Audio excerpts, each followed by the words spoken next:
நேற்று மதுரையில் பிரதமர் பேசினார்.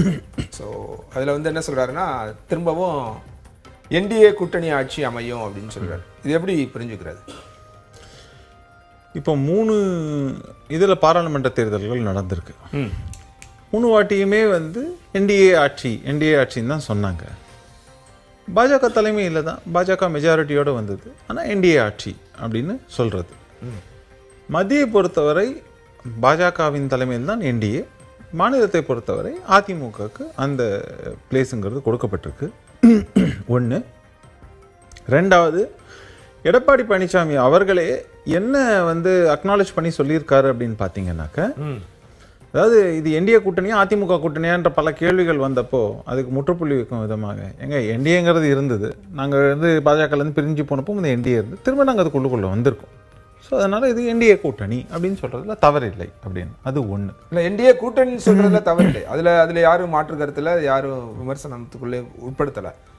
கூட்டணி ஆட்சி அப்படின்னு வரும்போது, இப்போ கூட்டணி ஆட்சி அப்படின்னு சொல்லும்போது எல்லாருக்கும் எல்லா பார்வைகளும் இருக்கலாம். ஆனால் என்னை பொறுத்தவரை நான் எப்படி பார்க்குறேன் அப்படின்னாக்க, எலெக்ஷன் ரிசல்ட், போஸ்ட் போல் ரிசல்ட் அதுதான் அதை முடிவு பண்ணும் அப்படின்னு பார்க்குறேன் இந்த முறை.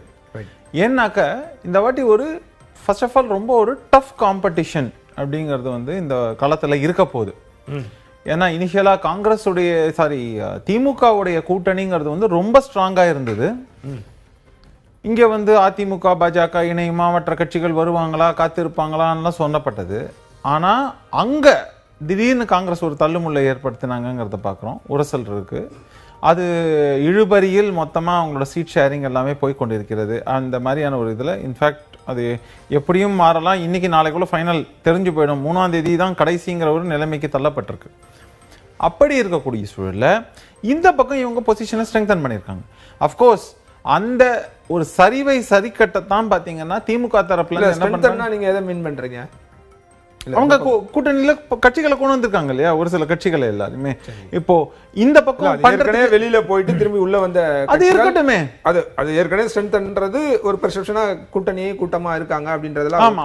இன்னொரு பக்கமும் அதே தான் திமுக சைட்லயும் பாத்தீங்கன்னா இப்ப தேமுதிகவை கொண்டு வந்தாங்க. இந்த மாதிரியாக நம்ம வரிசையா திமுக கடந்த முறை இல்லாததாக நிறைய கூட்டணியை நம்ம பார்க்க முடியும். தேமுதிக புதுசா உள்ள வந்திருக்காங்க. கமலோட மக்கள் நீதி மையம் உள்ள புதுசா இருக்கு.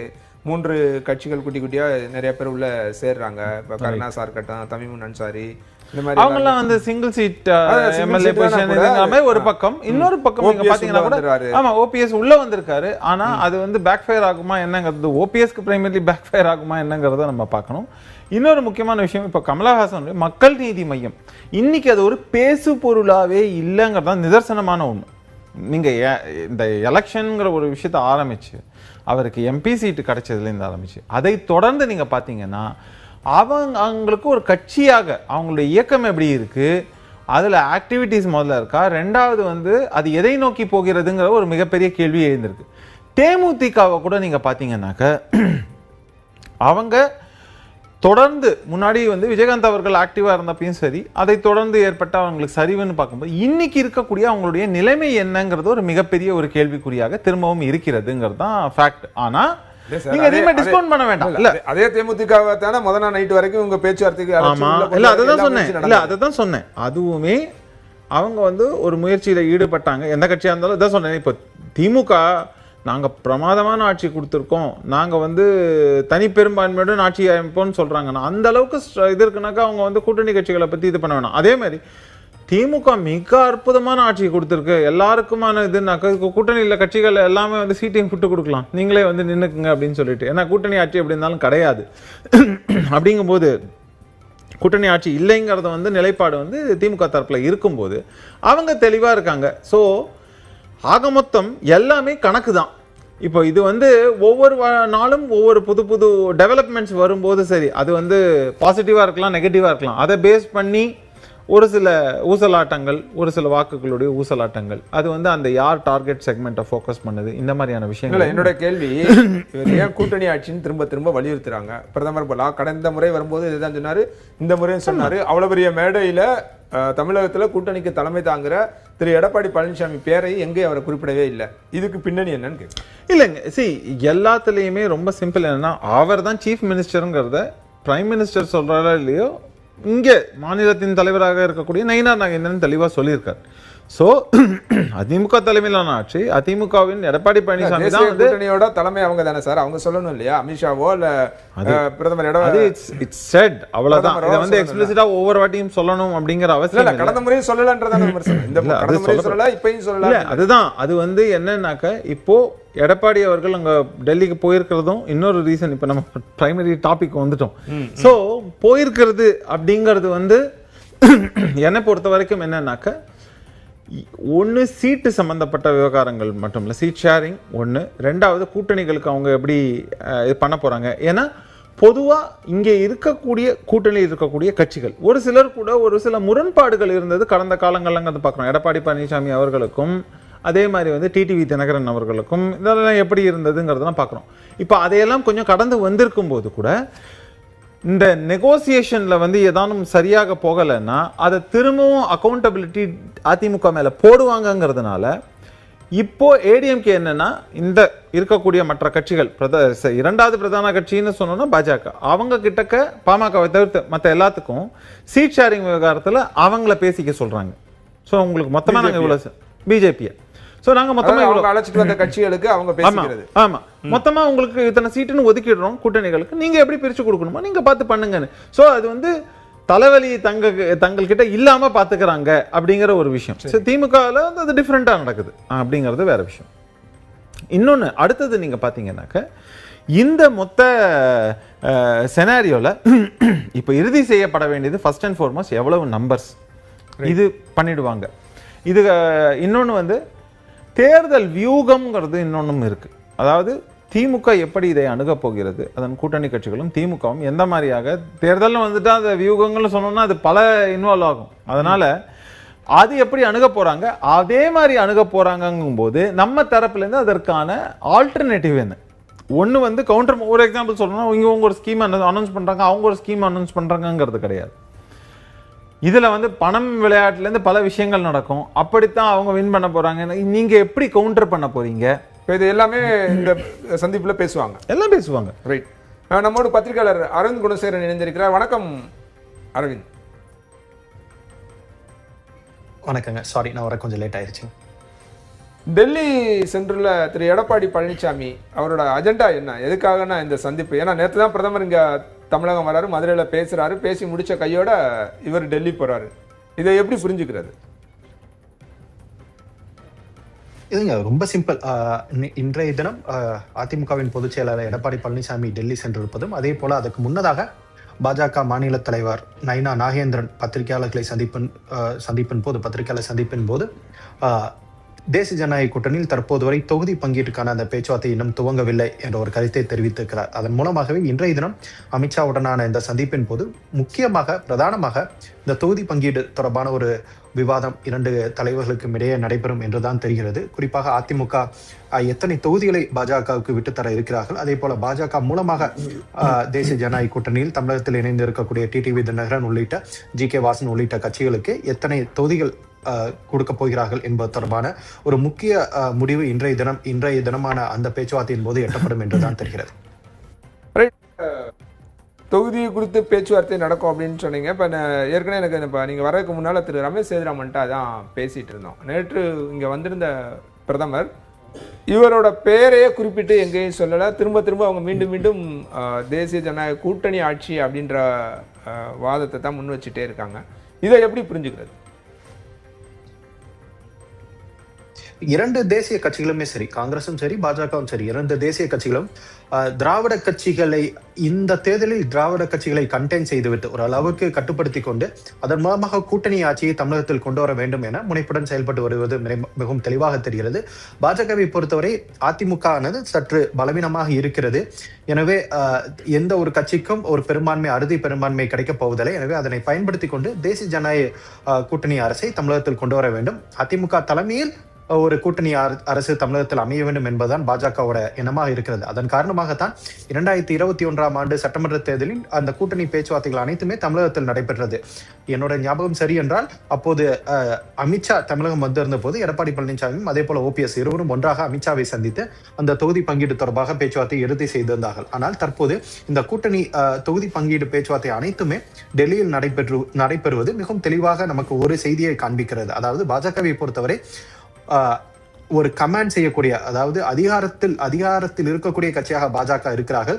அவர்களுடைய கருத்துக்களுக்கு முக்கியத்துவம் வழங்க வேண்டும். அவர்களுடைய உத்தரவின் பேரிலே இந்த கூட்டணி உருவாக்கப்பட்டு இருக்கிறது. எனவே அவர்களுடைய பங்களிப்போ அவர்களுடைய கான்ட்ரிபியூஷன் இந்த கூட்டணிக்கு அதிகம் என்பதால் அதற்கான பலனும் பாஜகவுக்கு கிடைக்க வேண்டும் என்பதுதான் பாஜகவின் எண்ணமாக இருக்கிறது. எனவே எத்தனை தொகுதிகள் பாஜக கேட்க போகிறார்கள் என்பதில் இருந்தே பாஜக அடுத்து வரக்கூடிய அதிமுக தலைமையிலான ஒரு அரசு அமைந்தாலும் அந்த அரசில் பாஜக அங்கம் வகிக்கும் என்பதை மிகவும் தெளிவாக தெரிவித்திருக்கிறார்கள். அமித்ஷாவும் சரி, பிரதமர் நரேந்திர மோடியும் சரி, இருவருமே கூட்டணி அரசு தான் தமிழகத்தில் அமைய போகிறது, அதிமுக தலைமையில் கூட்டணி அரசில் பாஜக அங்கம் வகிக்கும் என்பதை மிகவும் தெளிவாக தெரிவித்திருக்கிறார்கள். அதன் காரணமாகத்தான் எந்த இடத்திலுமே அதிமுக அரசு என சொல்லாமல் இது தேசிய ஜனநாயக கூட்டணி அரசு என்பதை பாஜக தொடர்ந்து கூறி வருகிறார்கள். இல்ல, கூட்டணி பேச்சுவார்த்தை வரும்போது எல்லாமே திரு எடப்பாடி பழனிசாமி சொல்றது என்னன்னா, நாங்க அறுதி பெரும்பான்மையில வெற்றி பெறுவோம், அதனால எங்க தனிப்பட்ட மெஜாரிட்டியில நாங்க ஆட்சி அமைப்போம் அப்படின்னு ஒவ்வொரு முறையும் சொல்லிட்டே வராரு. அதோட பின்னணியும் இதுவாக தான் இருக்கும்னு நினைக்கிறேன். ரைட். நான் என்னோட அடுத்த கேள்வி அதாவது என்னன்னா, ஒருவேளை இப்ப இது வரைக்கும் அதிமுகலையும் சரி தொகுதி பங்கீட்டுக்கான பேச்சுவார்த்தை குழு என்பதை இது வரைக்கும் அமைக்கல. ஒருவேளை இந்த பேச்சுவார்த்தைக்கு பிறகு அது அமைக்கக்கூடும் அப்படின்னு எதிர்பார்க்கலாம். எவ்வளவு சீட்டுகள் வழங்குறதுக்கான வாய்ப்பு இருக்கு அதிமுக தரப்புல இருந்து பாஜகவுக்கு? அதிமுகவை பொறுத்தவரை 170 இடங்களுக்கு குறைவாக போட்டியிடக்கூடாது என்பதில் எடப்பாடி பழனிசாமி தெளிவாக இருப்பதாகத்தான் தெரிகிறது. 170 என்பது ஒரு த்ரெஷ்ஹோல்டு நம்பராக அதிமுக வைத்திருக்கிறது. இரட்டை இலை சின்னத்தில் 170 இடங்கள் என்பது அவர்களுடைய எண்ணமாக இருக்கிறது. அதற்கு மேலாக ஒரு 50 முதல் 60 தொகுதிகளை பாஜக வசம் கொடுத்துவிட்டு அதன் மூலமாக டிடிவி தினகரன், அதே போல ஜி.கே. வாசன் உள்ளிட்ட கட்சிகளுக்கு பாஜக கொடுக்க வேண்டும்.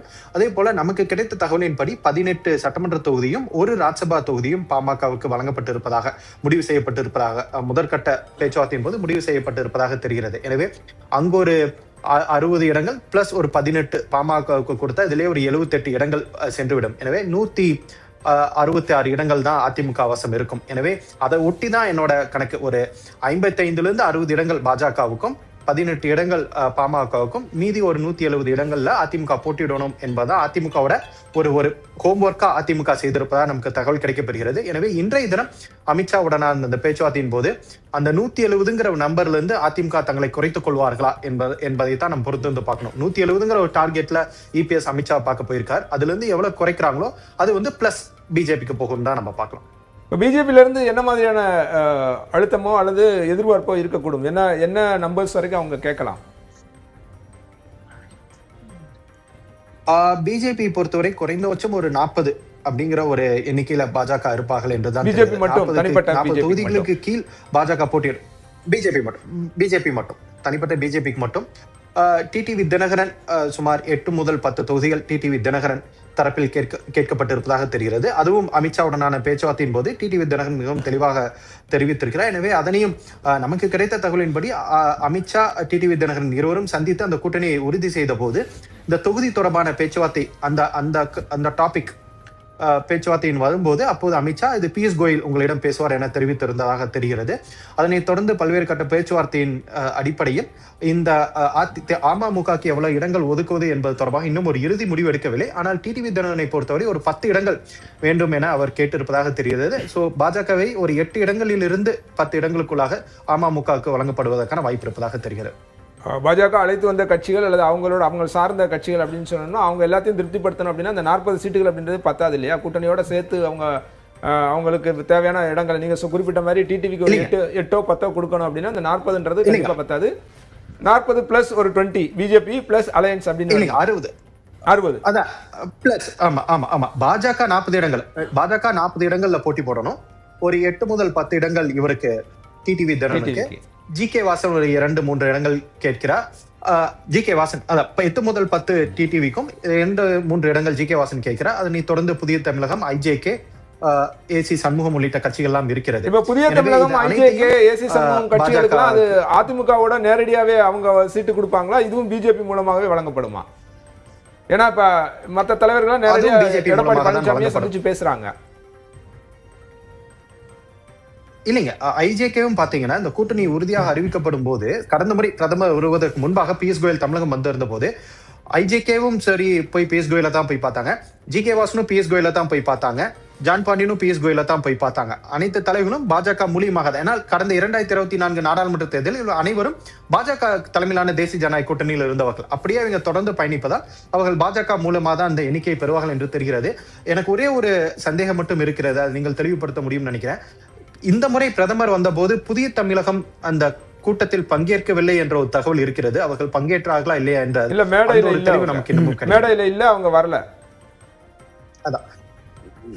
அதான் புதிய தமிழகத்தை நமக்கு கிடைத்த தகவலின்படி புதிய தமிழகம் விஜய் தரப்பிலும் பேசி வருவதாக தெரிகிறது, அதே போல திமுக தரப்பிலும் பேசி வருவதாக தெரிகிறது. எனவே புதிய தமிழகம் தற்போது வரை தேசிய ஜனநாயக கூட்டணியில் இறுதி செய்யப்பட்ட தேசிய ஜனநாயக கூட்டணியில் இணையவில்லை என்று தெரிகிறது. எனவே நேற்றைய தினம் பிரதமர் நரேந்திர மோடி தலைமையிலான அந்த கூட்டத்தில், அதாவது தேசிய ஜனநாயக கூட்டணியில் எந்தெந்த தலைவர்கள் பங்கேற்றார்களோ அதுதான் அவர்களுடைய இறுதி கூட்டணியாக நாம் பார்க்க வேண்டும்.